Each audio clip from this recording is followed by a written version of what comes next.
তোমরা হচ্ছে পৃথিবীর সেই মানুষ যে মানুষ একটুখানি লাল লাইট দেখে একটু থমকে দাঁড়িয়েছিলে, কিন্তু জীবন সবসময় এমনই, যেখানে লাল লাইট জ্বলে ওঠে মনে হয় আর বোধহয় এগোতে পারবো না, সেখান থেকেই একটু চেষ্টা করলেই, একটু ইচ্ছে থাকলেই একটি সবুজ বাতি জ্বালিয়ে দেওয়া যায়। সেই সবুজ বাতিটি হচ্ছে জীবনের পথে আহ্বান, তাই না?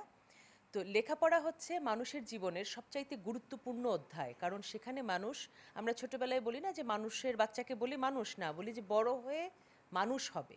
তো মানুষ হওয়াটা কি? এই মানুষ হওয়াটাই হচ্ছে শিক্ষার মধ্য দিয়ে যাওয়া। এবং বাংলাদেশে আমরা যারা আছি, আমাদের 16 কোটি মানুষের শিক্ষার হার তোমরা জানো পৃথিবীর অন্য অনেক দেশের তুলনায় অনেক কম, কিন্তু সেটা আমরা অনেকখানি এগিয়ে এনেছি। এগিয়ে আনলে চলবে না, আমাদের 100% শিক্ষার হার করতে হবে। আর এটার প্রথম সোপান হচ্ছে বাংলাদেশের 2 কোটি মেয়ে শিক্ষিত হবে। এই যে 2 কোটি মেয়ে শিক্ষিত হবে, কি করে হবে? অনেক প্রতিবন্ধকতা, তাই না? বিশেষ করে ছেলেদের চেয়ে মেয়েদের জীবনে একটু বেশি, মেয়ে হয়ে জন্মানোর কারণে। তো সেক্ষেত্রে তোমরা যারা এখানে রয়েছো, তোরা কয়েকজন মাত্র, এখান থেকে আমরা মাত্র 101 জনকে বৃত্তি দিতে পেরেছি এখন পর্যন্ত। এখান থেকে শুরু করে আমরা যেতে চাই কোথায়? এবছরই এটা হতে হবে 64 ডিস্ট্রিক্টে 6400 জন। কিভাবে হবে? প্রতি জেলায় যদি 100 জন করে হয়, তাহলে 64 ডিস্ট্রিক্টে আমরা পাচ্ছি 6400 জন শিক্ষাবৃত্তিভোগী আমাদের কিশোরী বোনদেরকে।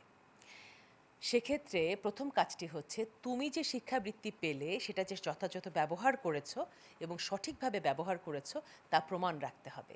আজ ত্রৈমাসিক এই আয়োজনে তোমরা কি নিয়ে এসেছো হাতে করে? একটি ফর্ম, তাই না? সেই ফর্মে লিখেছো কিভাবে ব্যয় করলে তোমার টাকা, তাই তো?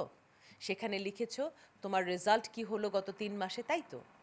এই যে তোমরা লিখে নিয়ে এসেছো, এটা কি? এটা হচ্ছে যে কোনো সময় তুমি যদি বাল্যবিবাহ করো, তাহলে কিন্তু তোমার বৃত্তি ক্যান্সেল হয়ে যাবে। সো তোমার commitment towards the nation, towards your network, যে তুমি নিজেকে গড়ে তুলবে।